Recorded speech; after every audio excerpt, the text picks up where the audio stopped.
essere sempre qui e cercare qualche cosa che non c'è.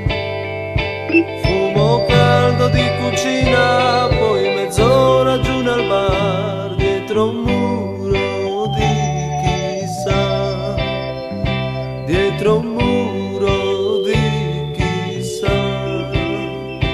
Battezzare nuovi giorni col sudore che vien giù e aspettare che finisca prima o poi.